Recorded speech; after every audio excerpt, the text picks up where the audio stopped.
Hi there.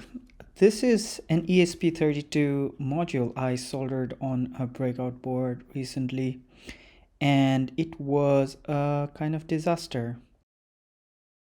I thought maybe a microscope would help me fix that.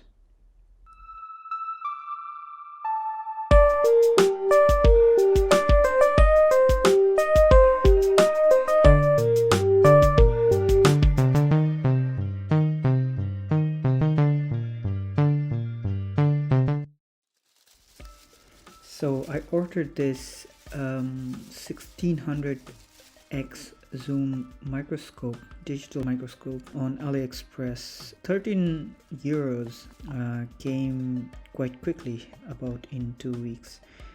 And the microscope, as you can see, doesn't have an LCD screen or anything like that, but basic USB connection that allows you to view on a mobile phone or tablet or a laptop. Product came in this little cardboard box. Everything was in there. You got two USB to USB-B to USB-C and USB micro converters, adapters, and it came with this CD with a driver and the calibration screen. All in all, the product packaging was fine, but I was more interested on the capabilities of this little device. So from internet I have found out that the quality of picture produced by this microscope is not too bad, so that's why I decided to buy it, and it's quite cheap. So for 13 euros was worth a try. So the reason I bought this to begin with was I have been trying to solder SMD components on PCBs, and it's a nightmare. So it's really hard to even see the components, and then soldering them with an iron is even a bigger challenge. So the product came with a little manual which had every information about where to download apps from and all that, and I tried it out with all the devices I had. I tried it with my phone, which is an Android, and it worked fine. Only problem with it while using with my phone was it's only usable on portrait mode, and landscape mode was impossible. So that was one drawback. On Mac I downloaded the app that was on Apple Store, and it worked fine. Everything worked fine. And for the tablet, I have Samsung S7, which worked fine with the microscope as well. And on tablet plus is that it worked with landscape, and it was possible to see more on a bigger screen. So I prefer tablet to use this microscope on. So now I will test this microscope on different boards. Let's see how the image quality is. So I will begin by exploring my ESP32, ESP8266, ESP1 programmer board. I'll try to fix the ESP32 I had soldered on the breakout board I showed earlier.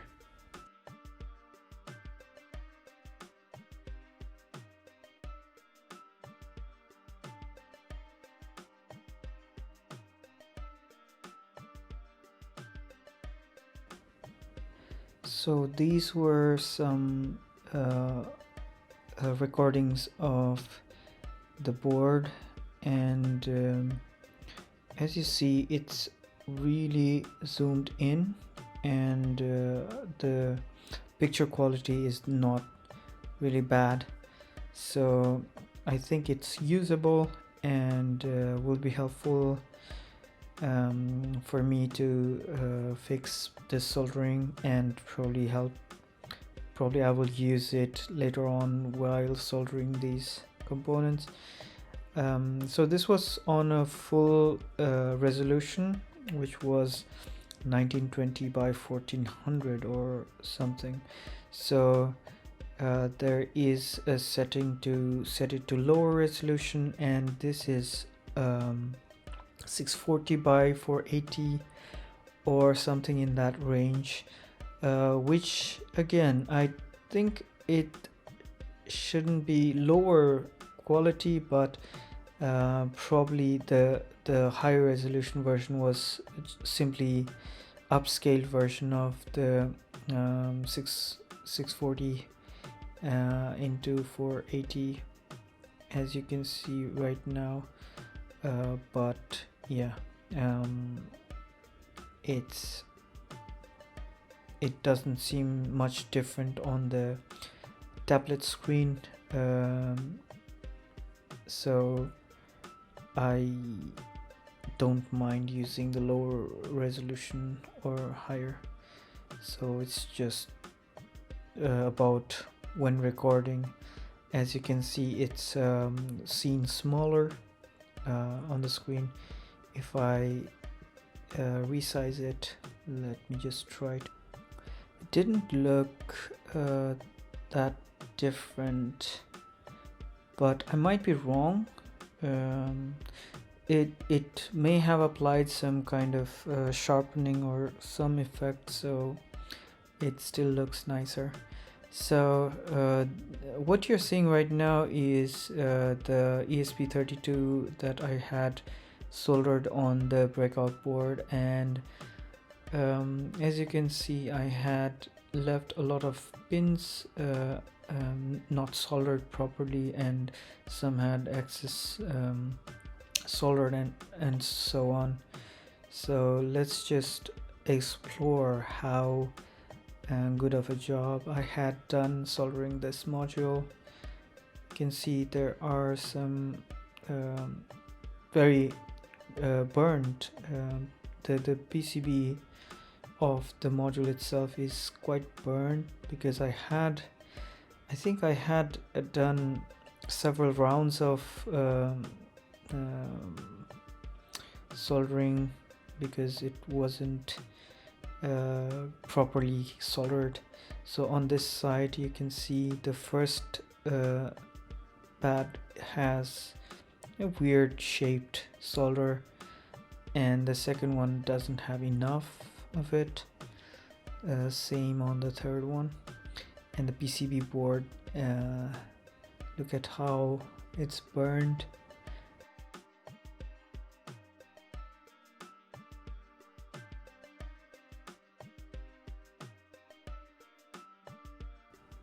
So on this side of the board, the solder amount I used is not enough. I probably just used a wick to remove the whole solder there, because there was some bridge that I was not able to fix, and at the end I just probably wicked the whole thing. So the pad doesn't have enough solder, but the good thing is you can see the gap between the pads. So the clearance of these pads is very small, so with bare eyes you don't see much of the gap between them, and with the microscope you can actually see enough gap, and if there's a bridge you can tell easily. Yes, I was struggling to see those bridges, and So I was continuously using multimeter, checking the continuity between pads, and there were lots of bridges. One thing I'm not sure about is whether I'm using correct solder paste, I mean the flux, because it's brown, and when I use it, the board looks really yucky. So as you can see, all those stains are from the solder, the flux I'm using. Probably I will have to find a better flux. I think there are ones that are transparent and doesn't make this mess.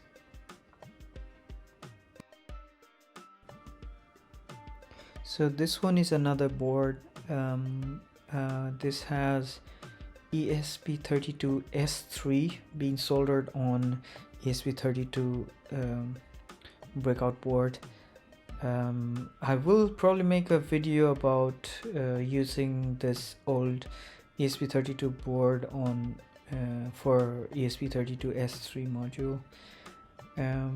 So because I had already soldered those header pins, it was hard for me to properly show the bridges, show the soldering on the module itself on the microscope. So I was struggling to get the nice view. So yeah, that's why it's shaking a lot.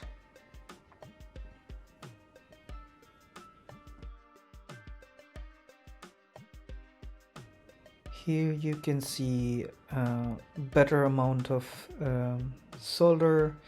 This was the second try, so the board you saw before was the first attempt to solder these components on the breakout board. This was the second one, so I was more careful on this one.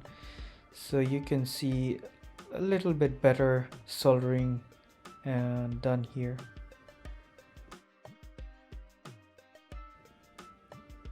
So this is the one pad that is intentionally left out. The first pin doesn't even have a pad to solder to, and the second pin is left out unsoldered because the board has it connected to the ground, but the module S3 module has some GPIO on that pin, so I just left it unsoldered. So here you can see those pins don't seem to be properly soldered. I'm not even sure if they are connected to the pad, but watch further to see me fixing those solder. It's a fun thing to watch. I was just amused of how fun it is to see the solder melt and then form a joint. Yeah, so enjoy. So here on the first and second pin you can see the three lines vertically. Those lines are the different layers of the board. So the module itself has 3-layer PCB, which is awesome. Never saw it before.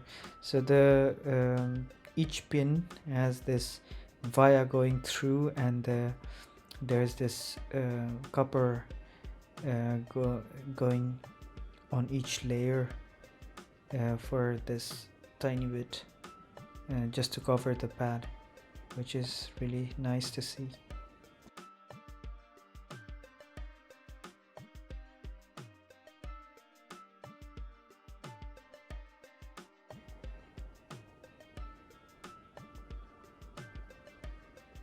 So you can see the last pin there is also not soldered because there's no pad for it.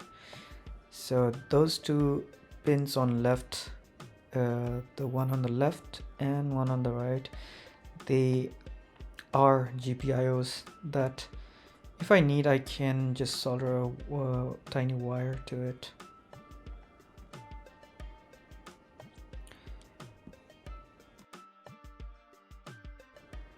Now get ready to see some soldering action under this 1600X microscope. I don't know what zoom level I am at, but it's not 1600. When I do 1600, it's too close and it gets dark. So I am somewhere in the middle. So let's start fixing the joints here.